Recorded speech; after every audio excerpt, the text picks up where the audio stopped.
मित्रों, श्रीमद् वाल्मीकि रामायण अरण्य कांड सर्ग 18 में आपके समक्ष कथा लेकर आए हैं। आज की कथा में श्री राम के टाल देने पर शूर्पणखा का लक्ष्मण से प्रणय याचना करना, फिर उनके भी टालने पर उसका सीता पर आक्रमण और लक्ष्मण का उसके नाक कान काट लेने की कथा है।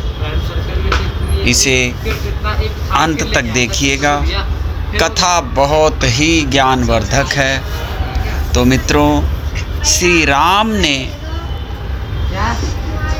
काम पास में बंधी हुई उस शूर्पणखा से अपनी इच्छा के अनुसार मधुर वाणी में मंद मंद मुस्कुराते हुए कहा। श्री रामचंद्र जी बोले,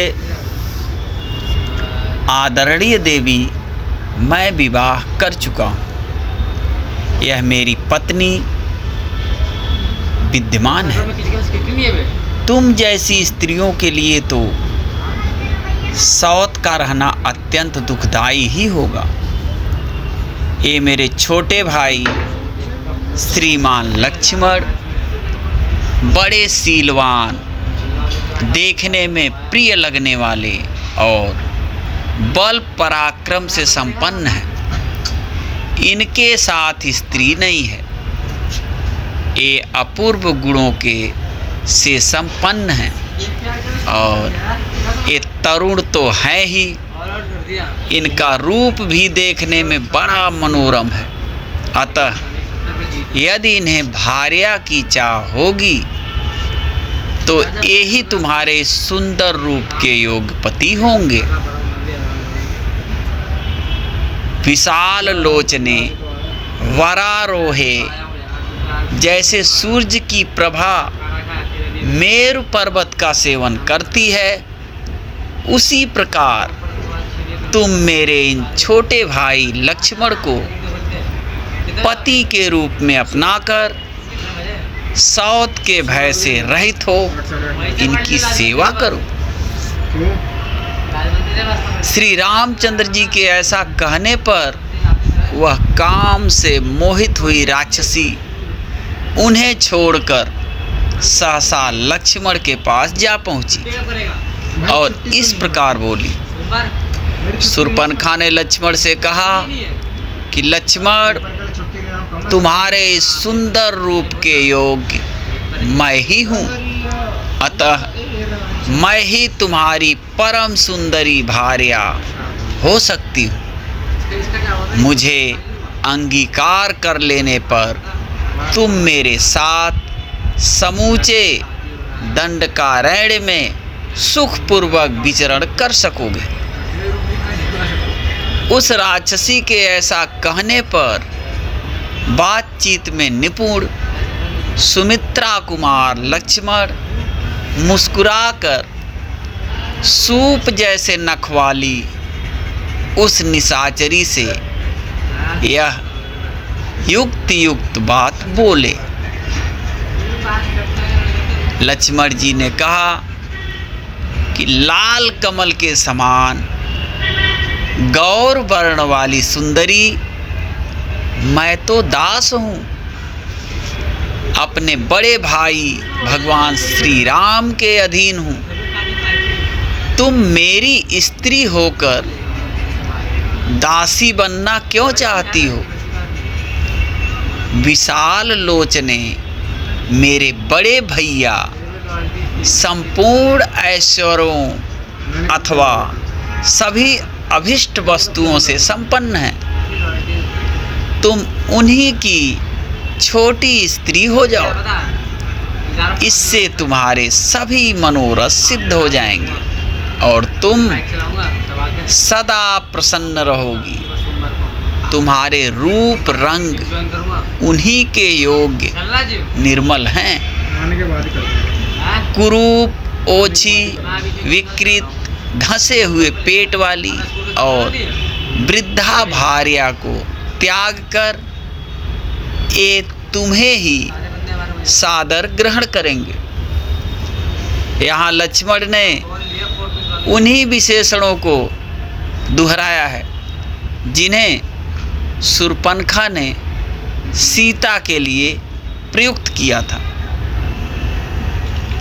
शूर्पणखा की दृष्टि से जो अर्थ है वह ऊपर दे दिया गया है, परंतु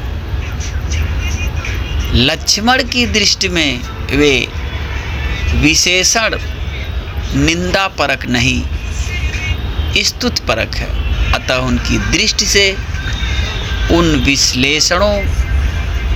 विशेषणों का अर्थ यहाँ हम आपको बता रहे हैं। विरूपा, विशिष्ट रूप वाली, त्रिभुवन सुंदरी, असती, जिससे बढ़कर दूसरी कोई सती नहीं है, ऐसी कराला शरीर की गठन के अनुसार, ऊंचे नीचे अंगों वाली, निर्ण तोदरी, निम्न उदर अथवा छीड़ कट प्रदेश वाली, वृद्धा, ज्ञान में बढ़ी चढ़ी, अर्थात तुम्हें छोड़कर उक्त विशेषणों वाली सीता को ही वे ग्रहण करेंगे। सुंदर कट प्रदेश वाली, वरवर्णिनी, कौन ऐसा बुद्धिमान मनुष्य होगा जो तुम्हें इस श्रेष्ठ रूप को छोड़कर मानव कन्याओं से प्रेम करेगा।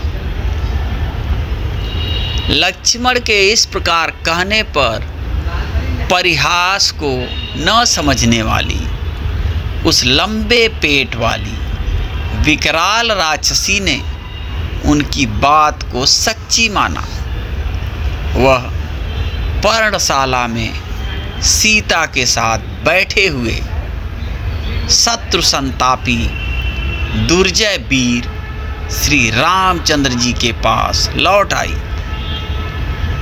और काम से मोहित होकर बोली। शूर्पणखा ने श्री राम जी से कहा कि राम, तुम इस कुरूप, ओछी, विकृत, धंसे हुए पेट वाली और वृद्धा का आश्रय लेकर मेरा विशेष आदर नहीं करते हो। अतः आज तुम्हारे देखते देखते मैं इसे मानुषी को खा जाऊंगी और इस सौत के ना रहने पर तुम्हारे साथ सुखपूर्वक विचरण करूंगी। ऐसा कहकर दहकते हुए अंगारों के समान नेत्रों वाली शूर्पणखा अत्यंत क्रोध में भरकर मृगनयनी सीता की ओर झपटी, मानो कोई बड़ी भारी उल्का रोहिणी नामक तारे पर टूट पड़ी हो। महाबली श्री राम ने मौत के फंदे की तरह आती हुई उस राक्षसी को हुंकार से रोककर कुपित हो लक्ष्मण से कहा, सुमित्रानंदन, क्रूर कर्म करने वाले अनार्यों से किसी प्रकार का परिहास भी नहीं करना चाहिए। सौम्य, देखो ना, इस समय सीता के प्राण किसी प्रकार बड़ी मुश्किल से बचे हैं। पुरुष सिंह तुम्हें इस कुरूपा, कुल्टा, अत्यंत मतवाली और लंबे पेट वाली राक्षसी को कुरूप किसी अंग से हीन कर देना चाहिए। श्री रामचंद्र जी के इस प्रकार आदेश देने पर क्रोध से भरे हुए महाबली लक्ष्मण ने उनके देखते देखते म्यान से तलवार खींच ली और शूर्पणखा के नाक कान काट लिए।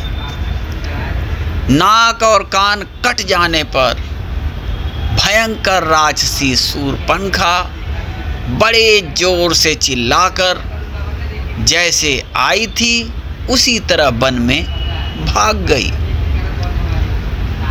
खून से भीगी हुई वह महाभयंकर एवं विकराल रूप वाली निशाचरी नाना प्रकार के स्वरों में जोर जोर से चित्कार करने लगी, मानो वर्षा काल में मेघों की घटा गर्जन तर्जन कर रही हो। वह देखने में बड़ी भयानक थी। उसने अपने कटे हुए अंगों से बार बार खून की धारा बहाते और दोनों भुजाएं ऊपर उठाकर चिघाड़ते हुए एक विशाल वन के भीतर प्रवेश किया। लक्ष्मण के द्वारा कुरूप की गई शूर्पणखा वहां से भागकर राक्षस समूह से घिरे हुए भयंकर तेज वाले जनस्थान निवासी भ्राता खर के पास गई और जैसे आकाश से बिजली गिरती है उसी प्रकार वह पृथ्वी पर गिर पड़ी। खर की वह बहन रक्त से नहा गई थी और भय तथा मोह से अचेत सी हो गई थी। उसने वन में सीता और लक्ष्मण के साथ श्री रामचंद्र जी के आने और अपने कुरूप किए जाने का सारा वृतांत खर से कह सुनाया।